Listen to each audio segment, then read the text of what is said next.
Greetings, travelers. Greetings, travelers.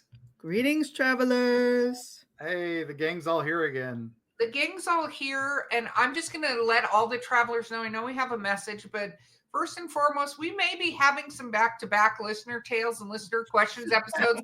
We love you guys. You've sent us so much stuff, and we're going to have to do a few of these to get caught up. So it's that scene from It's a Wonderful Life that I just watched.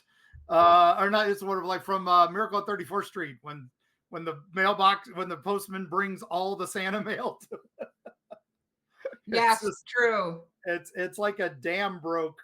Thank you guys. Oh my gosh, this is crazy. Yes, and we love it. We love it. We love it. It's just we need to get caught up. So you'll be getting many of these from us. So if you don't hear your story, that doesn't mean we're not saying it. It just means we need to get caught up. But please feel free to send them to us. You can go to the website, eerietravels.com, or you can send them through a DM, a direct message through any of our socials, or you can email us at info@eerietravels.com, and we would love to have your stories. Yep. So, please, Mark, please do.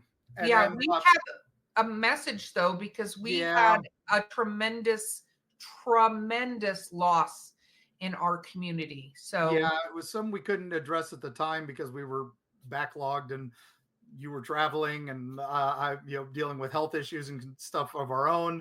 But we lost a good friend of the show, one of our biggest supporters, Jerry Pauly of Hillbilly Horror Stories. He passed away unexpectedly, very sudden. So all our best to his wonderful wife, Tracy. She's adorable. And we just hope anything we can do for you guys, we're there. And as supporters, please still listen to Hillbilly Horror Stories. They've still got episodes floating around out there, and that helps Tracy keep going. And it just shows her support, and stay with the community there. They are an amazing community. And those of you who have come to us from there, thank you so much. And just know, Jerry, we miss you, buddy. You were one of the best. Absolutely. He's amazing. So hate to start like that, but we've been meaning to say it, and it had to come out. So, and for those that don't know him, look up Hillbilly Horror Stories. You've got years of content, decades of content. He's probably one of the first to do this, and he's the reason so many others got into it. So definitely check him out. His style is amazing, and just all our best. All our best. We love him. We'll bring him up again, of course, because he's an inspiration to all of us. He was coming back on. Yeah. It was sad. So anyway, we were trying to schedule him for this year, but all right. We're going to jump into listener tales. Mark, I'm going to throw the first one to you. Yeah, because I think it was addressed to me. So as Mark, hi. The house I live in was built in 2014 in a new development that was previously sand and trees. For nearly a decade, I had zero paranormal experiences, and I never expected to. I thought ghosts were the old inhabitants of homes that didn't want to leave. I guess this is wrong. It all started in August of this year when I was sitting on my couch watching TV when I saw a shadow move in the hallway out of the corner of my eye. My home is thin. The hallway runs from the front door to the back door. Sitting in the lounge, I can see halfway down the hallway. The kitchen is right at the end. It was so quick and unexpected, I blamed it on the light dipping. The next thing was my name being said. Not shouted or called, just said. Down in the kitchen while I was sitting on the couch. No one was in the house but me. I explained this away as it's too much to come to terms with. I convinced myself I fell asleep for a split second and it was a dream. We all do that. Oh my gosh. No. Some of us do other things, Mark. Some of us absolutely do not do that. So all right. Anyway, I feel like this is not going to end well. I don't like it. I have goosebumps. Well, let's see what's going on. Well, now it's daily activity. Nope. It's been going on for months. I feel like whatever it is, it's getting stronger. As I said in the beginning, it was shadows and voices. Now I can hear footsteps. And a week ago, I was sitting at my desk when I heard the distinct sound of the rocking chair moving. My heart was beating out of my chest. I thought someone was in my house. I got up as quick as I could and ran to the lounge to find nothing. The rocking chair was still.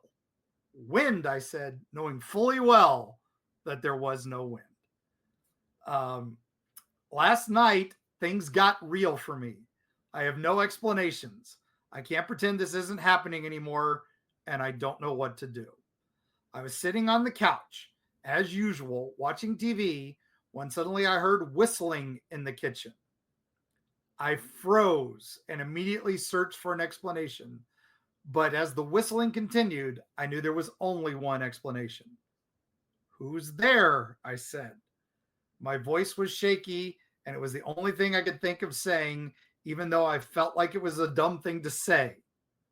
I got a reply, a laugh. Clear as anything, a woman laughing at me. I didn't get up. I didn't move. I went to bed like normal in what I think was just shock. And I woke up today knowing I need to seek help. Please help, Mia. So I put a note on this because this was sent straight to me. You had her burn the house down and move. I did contact the local team, and they had an investigation scheduled with her immediately.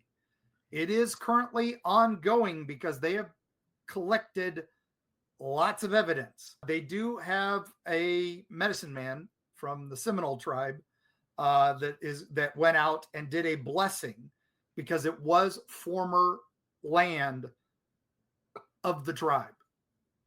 So, and apparently the activity still has not stopped, but it has lessened. Well, maybe we should go find out what she brought into the house, because to not have something start for 10 years and then start. Yeah. You disturbed something. You disturbed something. And that's Mia, I love you. Find out what you brought in right before that happened and get it out. Yeah, like, did she go to a thrift store and buy something slightly creepy, and now that creepy thing is ruining her vibes in her house? Like a haunted doll or something? Yeah. Like what Mark would pick up. Never happens. Never happens. Yeah, all the time, Mark. But Mia, the team that's working with you are amazing people, and I'm glad they were able to get out there and give you some sense of calmness and that you're not crazy. So, yes. And that if anybody else has anything, please reach out to us. Use our contact channels or anything. If you want to reach out directly to me on social medias like she did, it works.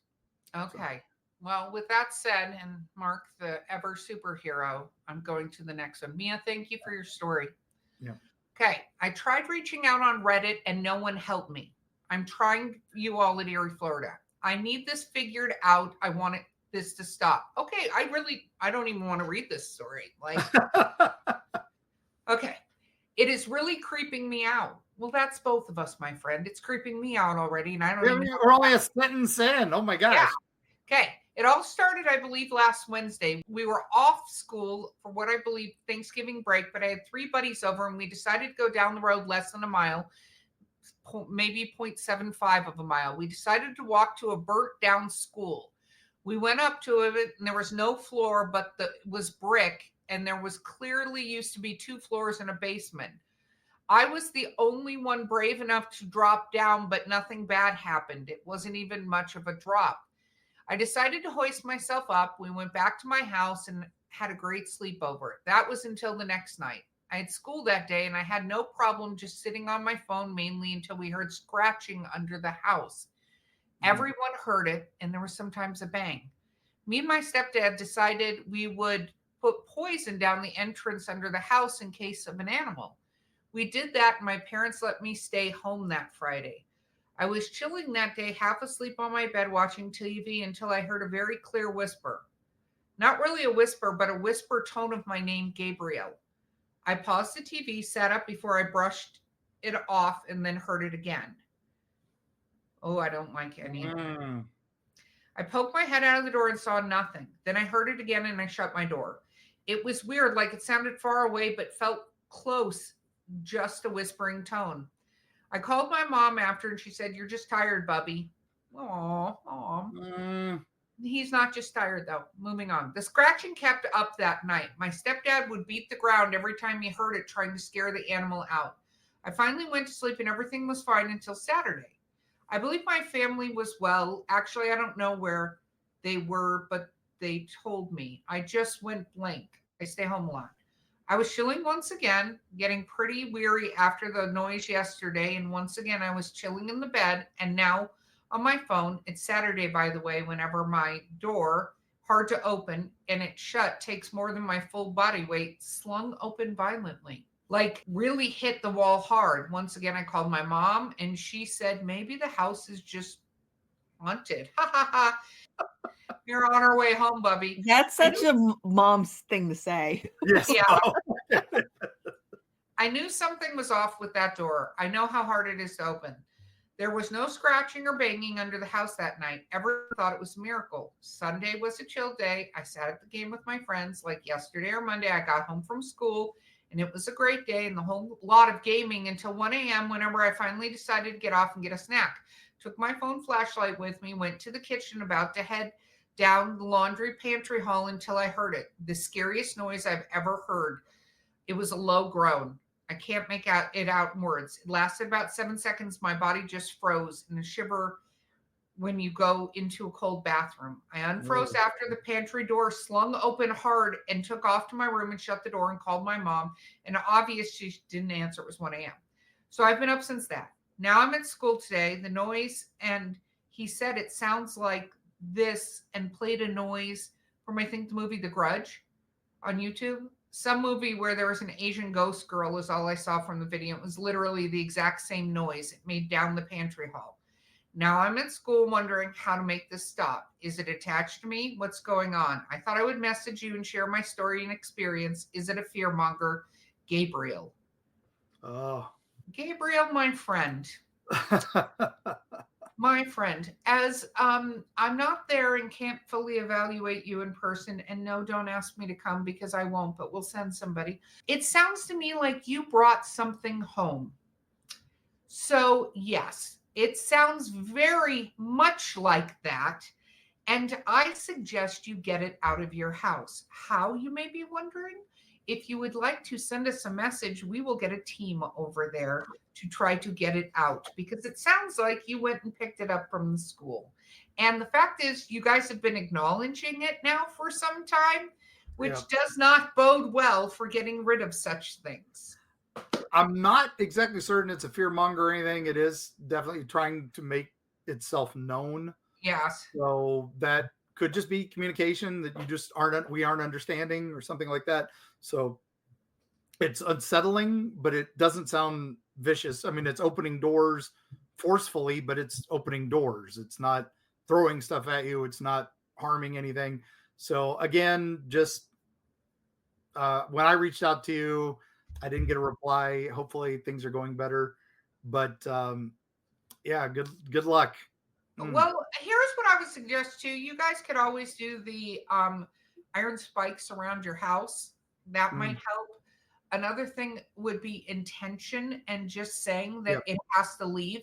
Like, one of the first steps anyone should do is flat out tell the thing it's not welcome and it needs to leave, or you're going to like put it in a jar or something. Like, like I said, just try to communicate. Say, what is it? What do you want? Are you, if it starts aggressive behavior, that's get rid of it, be gone. But early days, I'd be curious, but that's me. That's our difference. Yeah, no, get it out, Gabriel, and hopefully that helps, and reach out and let us know what's happening. I'd like that. Okay, Mark. All right. Next one. I'm not sure if this qualifies as a tale, but a few months ago, I woke up from a deep sleep and my immediate thought was, which Amy am I? My very next thought was the one with the dogs. And my third thought was, what the fuck just happened? It was so bizarre. Related. For about the past month, right now as I'm falling asleep, like in that sort of dream state, I get the sense of being cherished, like really loved by someone, like gushy, happy love. I'm single as fuck, though. I'm rubbing up against the multiverse, right? Amy, I love you. I love you so much already, Amy. And the answer to that is yes, you are. Yeah, no, it could be the Fae, that are making you feel welcome and adored. They do give that sense sometimes. It could be just a general nice, you have a benevolent presence. in your area. Or, it could be just a positive energy going Okay, through. that part, but the fact that she keeps waking up having to reboot which version of Amy she is, that's multiverse. That's glitch in the matrix stuff. I like that. So that's that definitely. So it could be multiple things, but keep us posted, Amy. I want to know more. That is cool as hell. That's what that is. Very cool. And you're a badass, so don't let anybody tell you otherwise. Yeah, no, absolutely. Amy. You're definitely made of pure win and awesome. Yes, that is so cool. Okay. Not sure what this is considered, but I know there is another world out there and we're not aware of. Okay. I am a nurse. I work with a lot of psych patients. And one day after getting report, I received a call from a patient's dad. The verified the patient's info and asked how the patient was doing. I told him he was doing better and he stated he was very happy to hear this. The dad had a very thick accent and I wasn't familiar with it. Well, after the dad stated he was very happy to hear his son was doing better, the phone call began to get very static and my phone shut off. Okay, that's weird. My morning was very busy that day. So when I finally got to the patient's room, I updated him on the short conversation, but I told him it had been a little hard to understand because of his father's accent. This is when the patient looked at me dead in the face and said his father died 22 years ago. Oh, yeah. Oh, my God. So this is either they talk to a ghost or this is a big HIPAA violation. One or the other. But if they verified the patient's info, okay, anyway. Yeah. At this point, I was like, okay, so who the fuck did I speak with? Laugh out loud. And that's when I started thinking that maybe my patient really doesn't know that his father is still alive or doesn't have communication with him. My patient started crying, saying that he loved his father and knows that his father knows it was his father on the phone because his father had a very thick accent. And what he told me is what his father would have said. I finished listening to the patient's story, but continued to be skeptical, and I figured his father was alive and well. Well, that evening, the patient's mother came to visit, and I told her about what had happened. She started crying, confirming the dad had passed away 22 years ago. I will never forget that day. I felt a little scared and creeped out about how I had spoken to someone who was probably communicating from me on another place not called Earth. This is from Anonymous. Well, Anonymous, this is the least creepy story in a way to me because it sounds like the dad was just checking on his kiddo, and I love that. Yeah. That is adorable. That is a sweet story. I'm all about sweet stories. Ghosts, don't start calling me. That wasn't an invitation. I was going to say, wait a minute. But that is such a sweet story, and I love it. I love it. I love it, Anonymous. Yeah, when the nurses contact us, they generally say anonymous, and that's fine. You are always welcome to contact us anonymously. So absolutely, but that is a badass story and so cool the dad was checking on him. So. Yeah. Okay, Mark, over to you. Let's see. I'm pretty sure you are the right people to ask about this, but I would like to know if you know anyone who has seen something similar.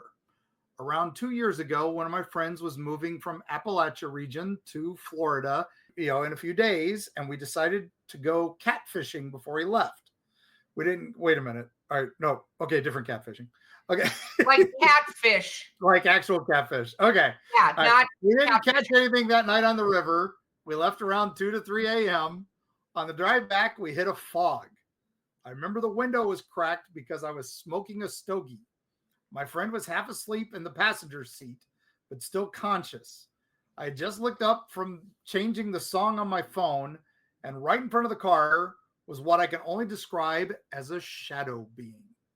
It was tall and stood on 2 legs. It had no color or details, just a black void in the shape of an upright silhouette. It was right in front of my headlight too, and it still didn't show any detail. The thing about this whole experience that terrified me the most was after it had passed us, it smacked the weeds and tall grass on the side of the road, and it made such a loud sound because of how fast it was moving. Hearing that noise after what we had just saw sent a chill down my spine. My friend and I didn't say much except to confirm to ourselves that we had indeed saw what we had saw. An Appalachian shadow man. I've never seen something like that before or since. Please tell me if someone has seen anything like this. It would be interesting to get more insight on what I saw that night. Nathan. Well, hello, Nathan, and never driving with you in a car. Good, established. Mark, what is this? I haven't heard of this before. That's a new one on me. It sounds like some sort of shadow figure of could be a misidea. He said it was foggy, so that could have been something big like a dog man or a Bigfoot or maybe just a bear, for a normal explanation that he just didn't recognize in the fog. But it definitely, they saw something that they didn't understand. And this is definitely preternatural. And this area that between Florida and Appalachia and Florida, there's a lot of weird stuff in that area. And that's, just par for the course. So just pay attention at night when you're driving, and hopefully you don't bump into a shadow figure. Yeah, Nathan, the other thing I was going to say is, hey, travelers, if anyone has seen anything like this, please let us know. This is info. Kudzu Kelpie, it was a few different people messaged us about the same thing. So, that's exactly how this stuff starts. Would love to hear more. Yeah, please tell us, because that's creepy and weird, and I live up here and now I'm freaked out, but it's fine. Moving on. Okay, I'm going to try to keep this short for you travelers, but it's been messing with me, and I thought it might be right up your alley, Mark. Hey. Okay. Probably, if it's been messing with you, is absolutely it's probably right up my alley. Yeah, exactly. And not up Erica's alley. It is not up my alley. Not an Erica alley. Yes. No, I won't even go down those alleys because it's. Okay. Here we go. My mother had thyroid cancer. Oh, I'm sorry. I'm sorry. She didn't want the surgery because of the neck scar. She came home from the surgical consult happy because the surgeon said he'd do a type of surgery where the cut inside the bottom of the lip across the gum line and pull the organ up and through the mouth, thus no neck incision or scar. This is an animation of the surgery I was talking about for reference. Oh, no, he sent it. No, I don't. Yeah, he sent the video of this. Okay. I'd never heard of it. Well, Mark reading things in advance instead of waiting. By the way, this was sent directly to me. This was sent to me because Mark will read them in advance. Anyway, okay, here we go. After surgery, when I visit, she's happy about the outcome, peels her lip down and shoves her face in my face to show me the incision. I saw with my own eyes. It was unmistakable and gross. And I was like, okay, very nice, mother. Please get your mouth out of my face. I like him already, or her. Yeah. Okay. I would have obviously noticed there was a flesh thrust. I would have obviously noticed if there was a fresh slice across her throat. There was no mistaking any of this. Saw it with my own eyeballs. My father was talking about her being happy about the surgery. I have siblings who witness all this. You don't just accidentally dream all this up. Fast forward years, I developed the same thyroid cancer. It's genetic.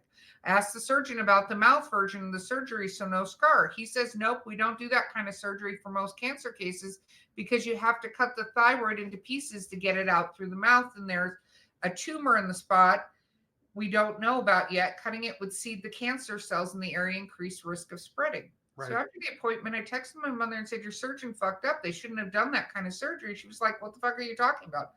I tell her what the surgeon told me. She tells me she doesn't know what the fuck I am talking about and texts me a picture of her neck, which has a faint sliver of but noticeable here scar across the front. My father insists I'm nuts and that he never heard of mouth surgery and it's crazy and to stop yada yada. My siblings are like, yeah, you're nuts. You just cut across the neck. Supposedly, I even said a joke about her needing to tell people she was mugged at an ATM when they asked about the incision, which I didn't do because they cut open her mouth. I can't stop thinking about this. It breaks my brain every time I do. How's that even possible? Is my mother my mother? Is my family my family? Have I changed into someone else that they've never told me about?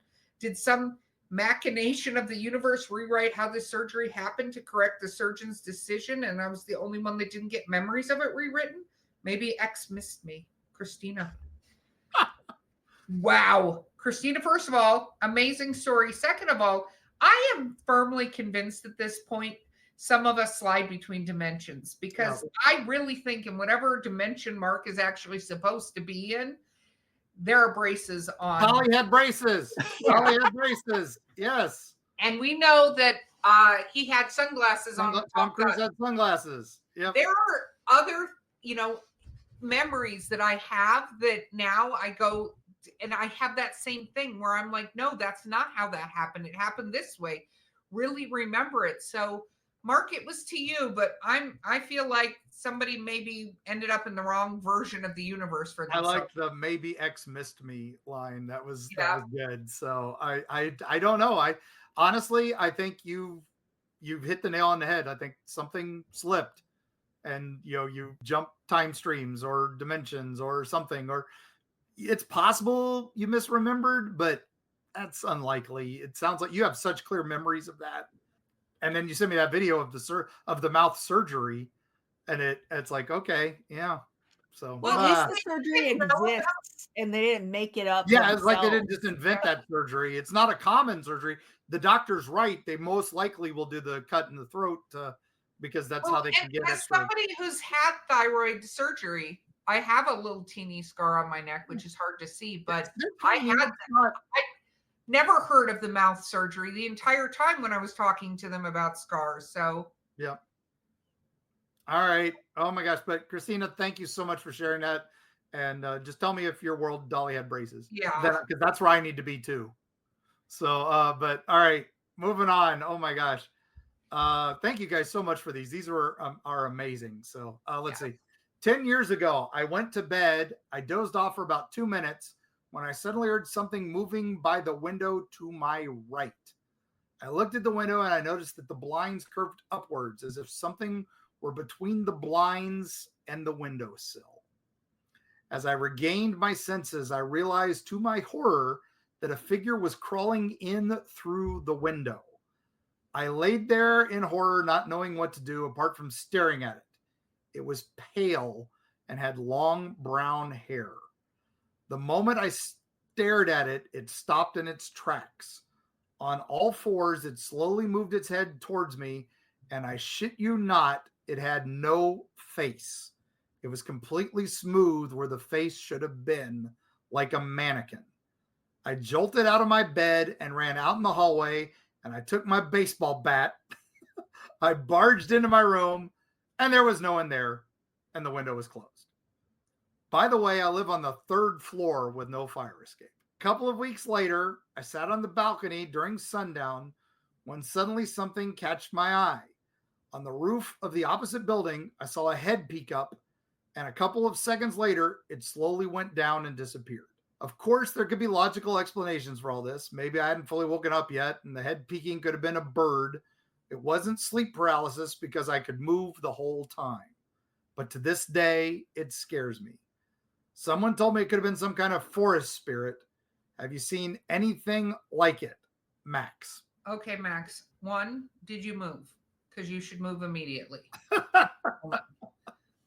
2, you know what this sounds like? Do you guys remember the listener tales where the people were talking about walking down the street and the person was standing there, and when they turned, they had no face? Do you remember that one? Yeah, we've definitely had some no face things. Yeah. I don't know what these things are with no face like that. I don't like it. Apartment, I don't go forest spirit. Like this seems like something else. He's on the edge of a forest. Apartments are all over. So, yeah, I mean, it definitely sounds, again, preternatural, something we don't understand yet. Hopefully, keep us posted. Let us know exactly where this was so we can report it on paranormal database websites. I'm hoping that we can get more of these and maybe some more detail. It definitely sends everybody a fear response when they see that. I would find, if you can, so one of the things, and I sent Bo one for Christmas, I got iron necklaces that are made of iron. And so I have it. It's really pretty. Mine's a leaf. But I would suggest getting some sort of iron thing and putting it at the window. That's what I would do. Windowsill. Yeah, definitely. Yeah. I mean, and then, like I said, we've all discussed sleep paralysis. You're right. But then you can't move. This one you could. So that is unusual. And well done on going to get the baseball bat. I'm very proud of you. Yeah, very Maybe good. Very good. In the bedroom, Max. Yeah, must keep one close by. I keep Yes. my wizard staff close by, so that's good for me. So Oh gosh, what's going to come after you, Mark? That staff's not going to help at all. So it's got a big iron tip, so clunk, it'll do fine. So, but we should take a break real quick, and we'll be back with more of these wonderful stories.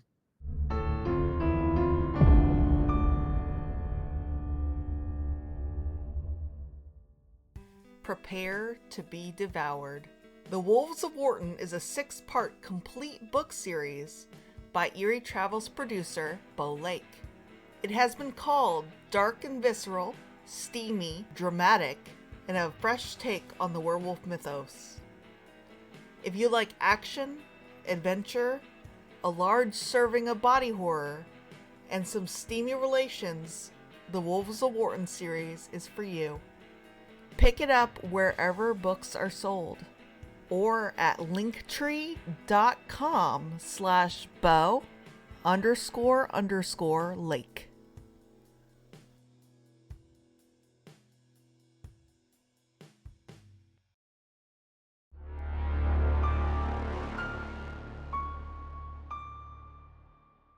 okay, we're back. Why do we always record these things at night? I don't want to do that anymore. New rule, you need to record them during the day. Rural listener tales, bright noon, sunny days only. Yes. Yeah, seriously. You were the one who wanted scary ones. You taunted them, so they've paid back in tenfold here. I don't know. That sounds a little like victim blaming, Mark. I am not. I'm just saying they creep me out, and I appreciate them because, yes, they have delivered. Okay. Thank you so much, listeners. But now this next one is huge, so buckle up, gang. It looks like a big one. So Okay, well, here we go. So for context, this happened in 2022, and I was 16. Me and my mom started to do a lot of spiritual stuff and communicating with spirits, and even studied some magic because we had to deal with evil spirits and entities and demons a few times, and this story is one of those times. Wow. Okay. So it's late at night and dark out. It was around 9 p.m., and I had some friends over, one of which was interested in the spiritual stuff for the sake of the story. Her name is Ashley, and the other friends are Jack and John, not their real names, but safety. For a few days, I'd been teaching Ashley how to communicate with a spirit through a pendulum. And on this night, she was really wanting to communicate with them this way. And we all decided to walk to the park in our town. It was a cold night and a weird feeling that I can only explain as a feeling of being watched or followed. This feeling followed us to the park. And once we reached the park, we all sat down on the grass and used our own lights on our phones to see what we were doing. And Ashley started to use the pendulum. Okay, I'm just going to pause here and just say, when you get these feelings, travelers out there, please listen to your gut instinct in your wizard brain.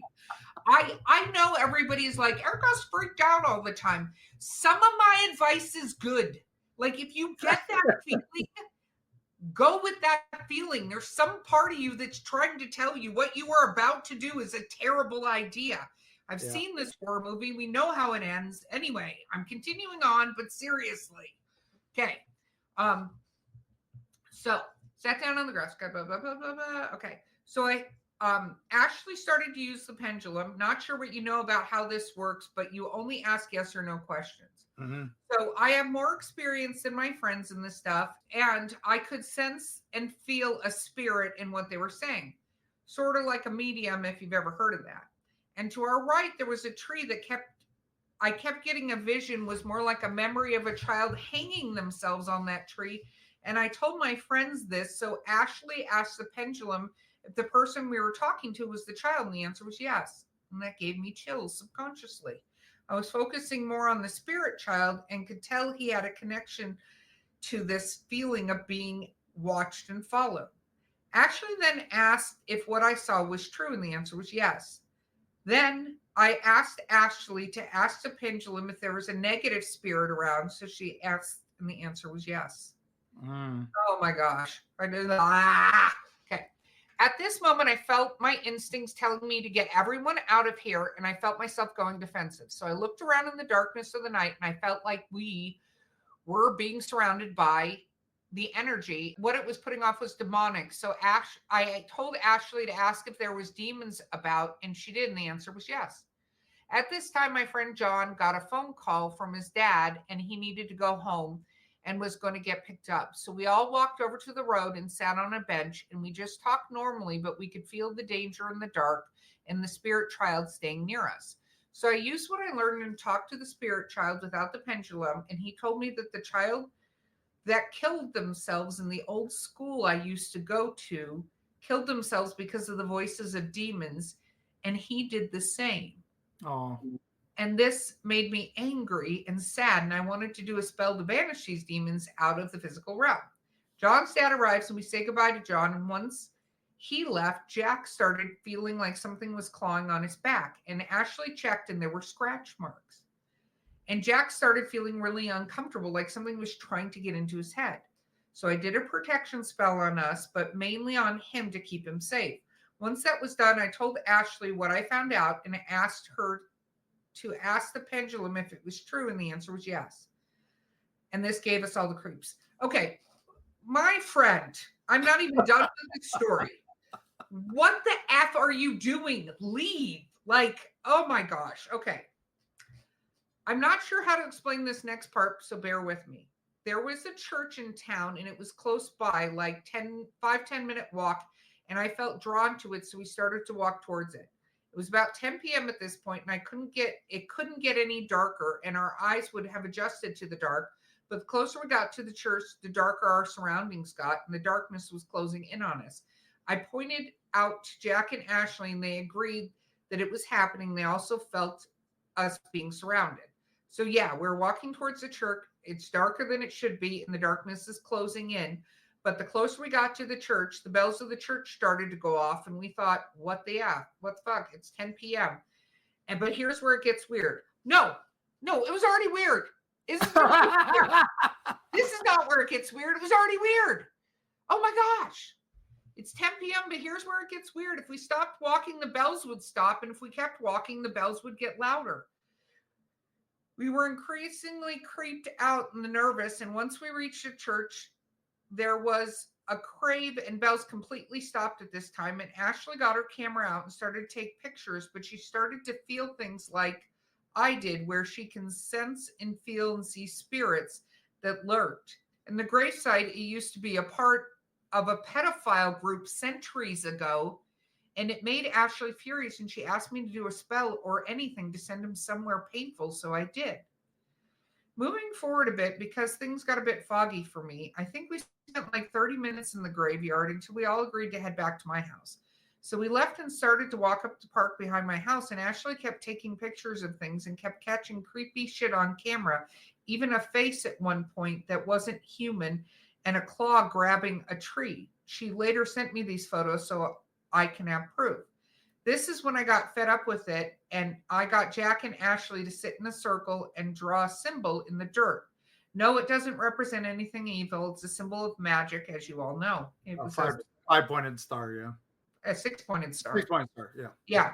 And we just sat around the symbol in the dirt, and I said to them that we need to hold hands, close their eyes, and don't go and don't open their eyes until I say so. They did just that, and I started doing a banishing spell on these demons and entities, or whatever they were, hurting the children in our town for decades. And because they were targeting us now, I did this and started to get more aggressive when I felt them touching us, and Jack felt clawing on his back again. But once the spell was said and done, they were gone. I told everyone they can let go and open their eyes, and Ashley took another picture, and she caught a photo of this light entity that had wings and everything right next to Jack, and we assumed it was an angel protecting him. After all this, we went back to my house and I explained to my mom, and they went home. I know this sounds like a creepy pasta and no one will believe it. It's okay, you don't have to, but I had to get this off my chest. It's been playing on my mind over the last few days. Anonymous. Wow. Wow. So I have a lot to unpack there.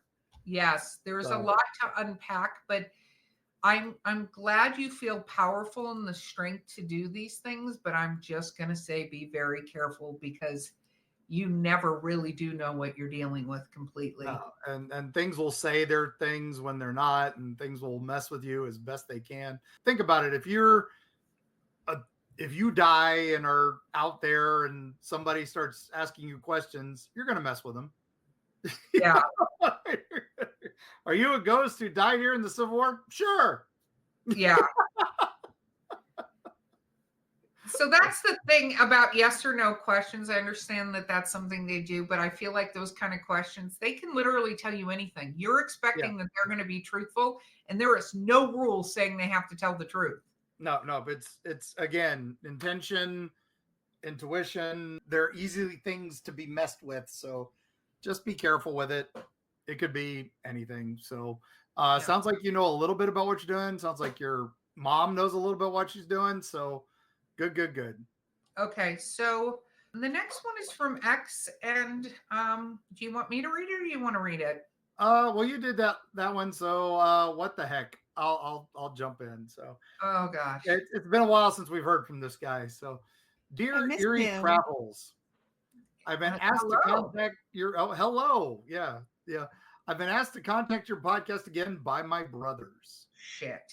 Your enthusiasm for the unknown is admirable, but I must express a concern about the frequency of your discussions on cross-dimensional travel.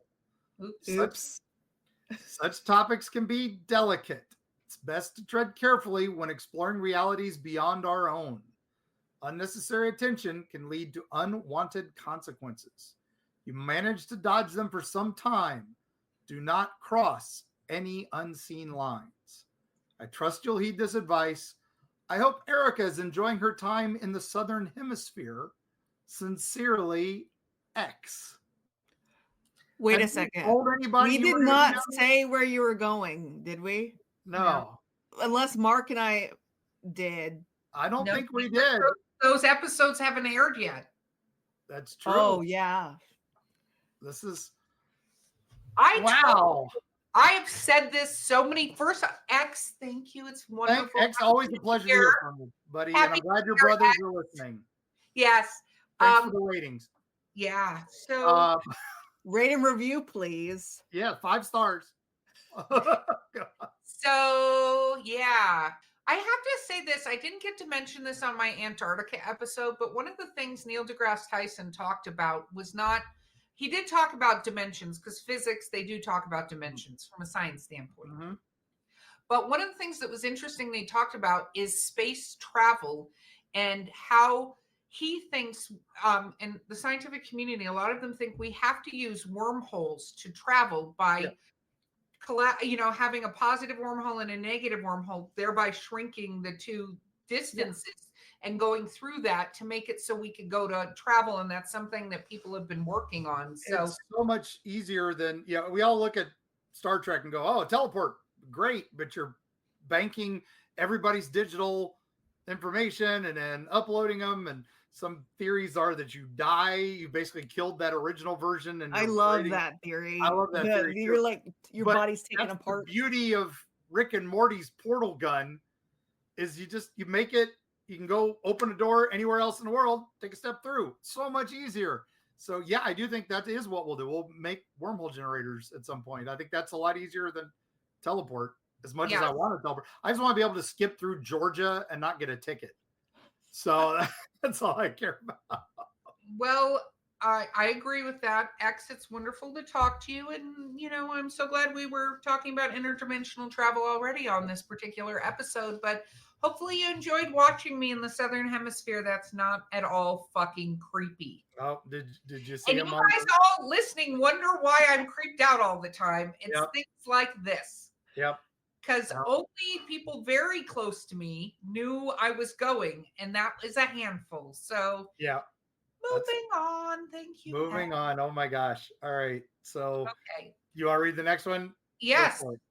Other than wanting to leave and not be spied on by X anymore. But I know it's going to happen. X, I think X is short for Alexa. I don't have any Alexas in my house. Oh, okay. So thank you. That's not helping me. Moving on. Okay, so I got a book, The Murderous Ape, through my school library on a Friday. The librarian specifically talked to me about how she liked the book and that it was chosen to be translated to English from Swedish. The period after next, I realized that I don't have it. No big deal. I'm known for losing items, and my previous period's teacher is known for a mini lost and found near the back. Every Friday, the school emails you any books that you've checked out by the end of the day, if you have any. I received no such email. The next day, the book was not in the class. I went to the library to tell them about me losing the book and lack of an email, and they have no record of the book. Ooh. No stand where it was yesterday, and the librarian had no idea what book it was, let alone the minutia they knew the day before. It's been months, and I have gotten no emails or delayed charges. It was the same librarian. There's some rightful confusion on the matter. Johnny. Oh, well, X, we're just talking about the same thing there.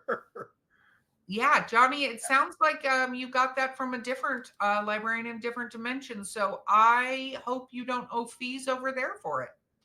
Man, it would have been so nice to have been able to get emails about late books back in the day. I checked out so many books and would forget that they were a library book because I would just treasure them and all that.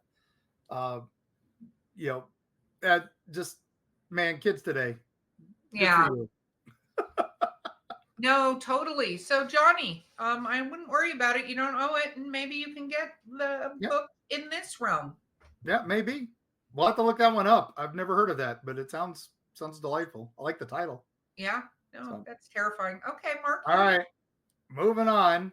I'm writing anonymously to protect my privacy, but I've had several encounters with cryptids and unexplainable phenomena, including UFOs and ghosts, all in Wyoming. Well, hello, Wyoming. Wow. One encounter that still haunts me is the vampire or giant vampire bat creature I saw hanging upside down in a tree. It was 3 a.m. and I was smoking cigarettes with friends outside during a break from playing Grand Theft Auto 5 on PS3. We heard strange noises like tarps flapping in the wind, but there was no wind, and the noises were followed by clicking sounds and branches snapping. All of a sudden, a fog rolled in, and the air got cold. It was in the beginning of June. We looked in the direction of the noise, and we saw a man-sized bat hanging upside down in a tall oak tree with glowing red eyes. Its wings wrapped around it, and we all froze, then ran inside my friend's house. We grabbed some guns and shot at it, all we could think of to scare it, causing it to fly away screeching like a bat or something like a man. I don't know. Definitely not a screech owl because it was the size of a 5 or 6 foot tall man. I'll never forget what it looked like. Sort of like in the art I sent you with this story, just in an upside down with its wings wrapped around it. One of the creepiest encounters I've witnessed, anonymous. And the screenshot that was sent to me, because I got that in my email. Oh, wow. That makes sense now, because I got an email that just had a picture and said, just like I wrote about, and I didn't get this. So this got sent to the Eerie Travels account. Where is this picture, Mark? We got to see. I'm going to have to dig it up because I saved it. I just didn't think about it. So can you describe it to us? Do you it looked like Mothman. Like? Mothman? It was Mothman standing on top of a building. Oh. So that's why I was We've like, been getting a lot of those stories about a lot of Mothman, but this is upside down Mothman. That was why the picture just said, this is like what I wrote about, but upside down. And I had no idea what that letter was. So I sent back saying, could you please explain? I didn't get a reply back. This makes much more sense now that anonymous. Email. I must have slipped dimensions there for a minute. Curious whether or not they think they hit it with the guns. So anonymous, we need more. I love that they went straight for guns. That's Wisconsin for you, or Wyoming for you. Yeah, I was going to say Wisconsin. That's different. Well, they'd still go for guns. Okay, here we go. Hey, travelers. Hey. I've been haunted by Santa. Hey. Whoa. Okay. That's a way to start a story. This is a good way to start. I'm all in. Okay. Starting off, I know this sounds insane. No, I don't think this is entities actually Santa, but that is how I've thought of him since I was a kid. I have no proof, but I wanted to share to see if anyone's experienced something similar. Since I was a child, I've run into Santa during the years with the most personal tragedy. He looks different every time. He always greets or calls me over by name and knows a lot of my personal information about me and my family. When he talks to me, it's familiar and I feel totally at ease. Nothing feels off until the interaction is over and I realize it was a stranger. The earliest encounter I remember, I was 8 and out Christmas shopping with my mom in a nearby city. The mall Santa called me over by name and we got in line to see him. My mom seemed at ease, so I didn't see anything wrong with it. When we got to him, he asked me about my family and how they're doing. He also mentioned my older brother that had passed 4 years prior by name and told me that he wanted me to know that he was okay and happy. We took a picture and left. The same thing happened again when I was 11. That year, my dad was diagnosed with MS. This time, my mom and I were in another state. The Santa in the mall we were at called me over by name and talked to me about my dad. Again, when I was 14, I was called over by name and talked to him about my own medical problems after he brought them up. This is so weird. This is, yeah. My mom doesn't remember him calling us over by name, and looking at the photos, these are all different men. The most recent encounter changes it up, though. In December 22, I was 19 and I had a tire go flat on my way to work. An old man pulled over, greeted me by name when he got out of his car, and helped me put on my spare. We spoke about how my life was going, and I felt compelled to tell him everything. The interaction had the same feeling of familiarity as the others. I got to work okay. When I got off work and got to my car, the tires had all been replaced and my spare was in the back seat. There was a note on the passenger seat that just said not to worry about the cost and that all I needed to do was pay a kindness forward. I don't know how he got into my car. For context, I have OCD, and one of the compulsions is to lock and unlock the car 7 times and check the doors before I leave it alone. I know my car was locked. The whole thing sounds nuts, and honestly, I don't have proof. All of the photos show different men. The only similarity is they're old, white men with white beards, and all of the encounters are in December. I could also just be nuts, ? I also want to know if anyone else has similar encounters or heard something similar, ? This is from Dylan. Well, Wow. Dylan, that's It all being different guys is what it makes it extra strange, because when he at sees the first I picture was going to later. say, oh, that Santa just knew you. Knew you, Because and I had looked around. that exact same experience, actually, where a Santa knew everything about me. And then I found out it was my dad in a costume working as a Santa. And I did not know Yeah. because I was a child. That But I was sent to be Santa a couple of times, and they were friends that knew who usually played Santa, so they would bring me in because nobody knew me at that little kids like school party. or daycare and stuff like that I did it for, and it worked out great because I knew things about the kids, and they were like, "Oh, it is Santa." Yeah, it sounds like to me, though, that this is, I don't want to say a guardian angel because I don't want to like the God term of No, it. this But is it sounds definitely like something that's a familiar, a friend, a friendly spirit of some sort, or just or a something fae watching over that's you. watching over you. It could Yeah. be an invisible friend that's sort of. That was my thought immediately. Is like, how many of these were you really remembering this, and maybe stepping into a realm where there is someone talking to you like this? Yeah, no, it sounds not malevolent though. It sounds nice, so I think it's great. I wouldn't worry too much about it. That's my thought. And I feel you on that locking the door. I do the same thing. I can't walk away from my van until I hear that car alarm go off. One day we didn't have enough juice in the battery. The battery was getting changed, and I couldn't walk away from the car because the alarm didn't go off. I was like, I haven't heard the alarm lock. I can't leave. Wow. No, that's amazing. Let us know if you encounter him again. Yeah. Tell him we said hi and that he still owes me the USS Flag from G.I. Joe. It's 39 years. I still haven't gotten it. Okay. Come on. I've been good. Mark, I think we have time for one more. Let's do it. Yeah, let's do it one more. And we got tons more to get through. So again, another day. Thank you all so much. But all right, here we go. Greetings, travelers. Greetings. Yeah. I live in a fairly small townhouse with my 2 dogs, mom and daughter Chihuahua mixes, about 10 pounds each, along with my cat Kiki and my guinea pig Ghost. All right. I was Cool. wondering if mom and daughter were Chihuahua mixes. Yes. So it's the 2 dogs are a mother and daughter Chihuahua mix. Okay. Got it. All right. Had to put all the house together. All right. I had been chilling on my phone on the couch with Mama Dog, and I realized it was 1 a.m. So I called my other dog before bedtime. No response from Beefy, which was slightly unusual because bedtime is their favorite part of the day. I figured Beefy was probably napping somewhere, so I shake the treat bag, and Mama and Kiki come running, but no sign of Beefy. This really worried me because my house is small and super open concept, so she would have had to been able to hear it and come running from anywhere. I checked all the dog's usual hiding spots, under the beds, in the sheets, between the pillows, nothing. I checked every room, top to bottom, looking under all the furniture and calling for treats, hoping she'd crawl out from under something. Nothing. The last time I opened any doors was when I brought them both back from a walk, so there was no way she could have gotten outside, but I checked anyway. Nothing. I tore the house apart looking for her, and she was nowhere to be found.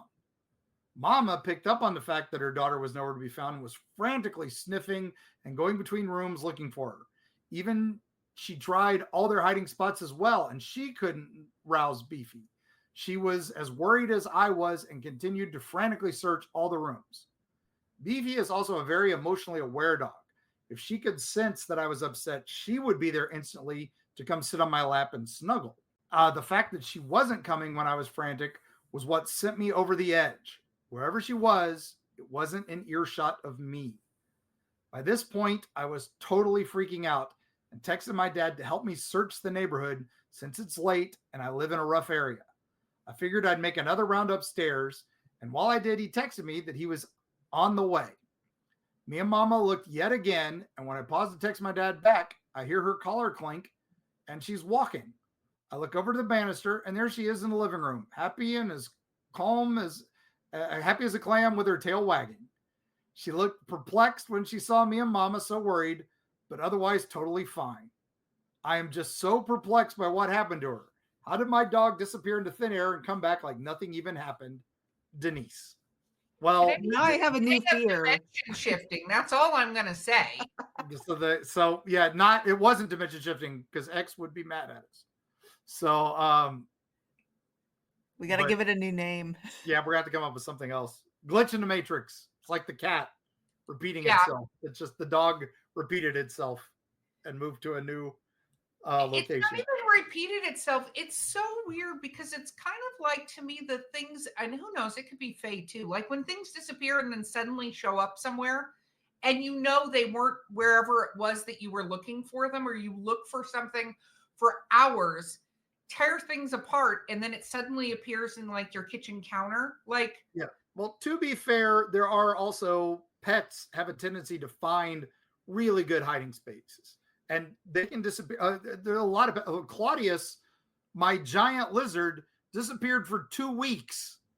And we mean giant. He's not like we thought he had escaped into huge. The wilds of Florida. He was going to be a new invasive species. We were so upset. We had posted, and then one day, right before we left for a trip, Carrie heard some movement, and he was under a pillow on her bed in her very small room back at the house in Florida. And I was like, what? Where? How? And he had apparently buried himself in a pillowcase.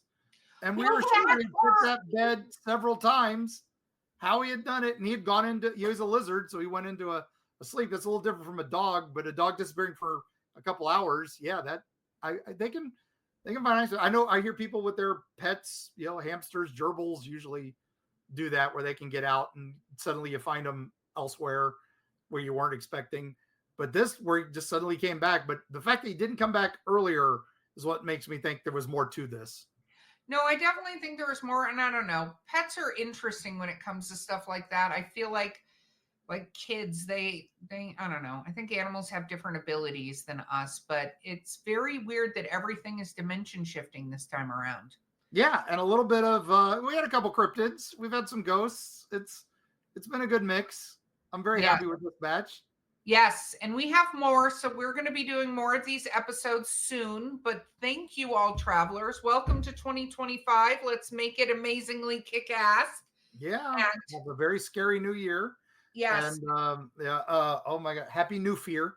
new fear. And but my goodness, these are incredible. But again, we are overwhelmed with this, gang. We love these. We love the questions. We love the stories, and you just keep sending them and just keep doing that. We'll get to them all eventually. Wow, I'm just floored. I'm just floored. I can't get over it. But Erica, any last words before I wrap it up? I think it's X. Can you? Hopefully, you're not seeing me naked. That's all I'm going to say.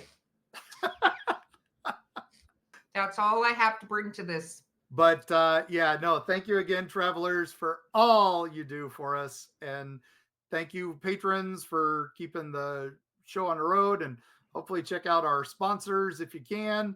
And we're ready for 2025. We're going to keep it going. Jerry, you're missed.